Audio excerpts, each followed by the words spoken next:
During my early 20s, I worked as a meter reader in Iowa. I'm the person who records how much electricity, gas, or water you've used each month. The owner who signed up would give us consent and provide us with spare keys to enter if their meters were inside the house. Entering a home when nobody's there is something I never got used to. I hate basements. I've seen walls with roaches scurrying across, cobwebs so thick and dusty, rats and snakes and more strange things. But there was one basement that truly terrified me. It was an old apartment house. I entered the back door and found myself at the top of a staircase. I ran my hand along the wall until it grazed the light switch.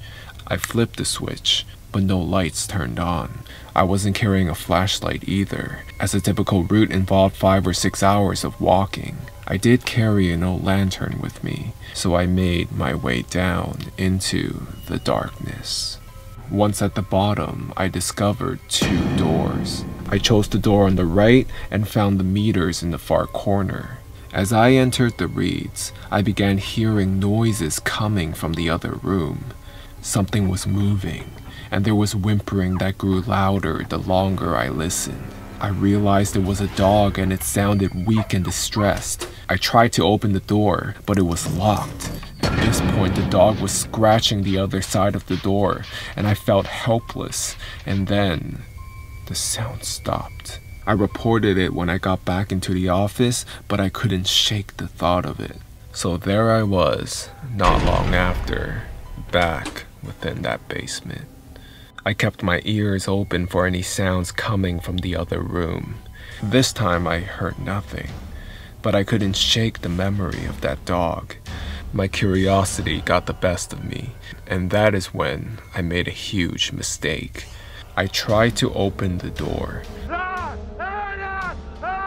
Blood-curdling screams unlike anything I've ever heard. I stumbled backwards, nearly losing my balance. Hello? Who's in there? There was no response, just screams. Are you okay? Do you need help? There was no doubt that I yelled loud enough for him to hear me, but he didn't want my help. He wanted me gone. I fumbled my way through the darkened room toward the exit. When I reached the top of the stairs, I just stood there, listening. Who would be alone inside that room? I finally left and I reported what I'd heard, but nothing came out of it. There was no sign of him the next month or even the next several months. I nearly given up on solving the mystery when a stroke of luck pulled me back in. One night, I went to a concert with my friend Laura. After the show, I gave her a ride home. She just moved in, so she had to give me directions. I didn't pay much attention to where she was leading me until she pointed to a house a ways up the street.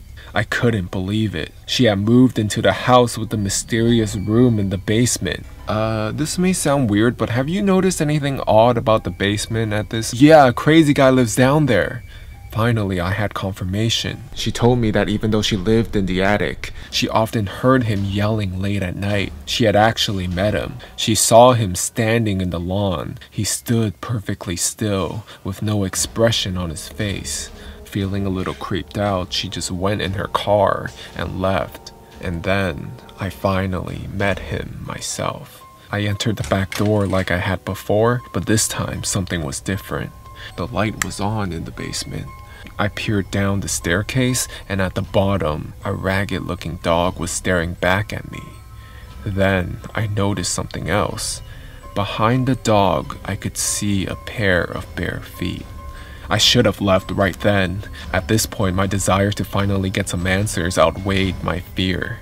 I shakenly called out, meter reader. As I made my way down, more of him was revealed. He looked to be middle-aged. His head was shaved and his eyes were wild.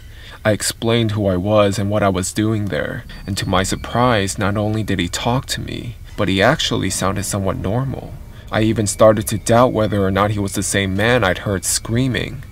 As I read the meters, he was constantly wringing his hands together and spastically cocking his head from side to side.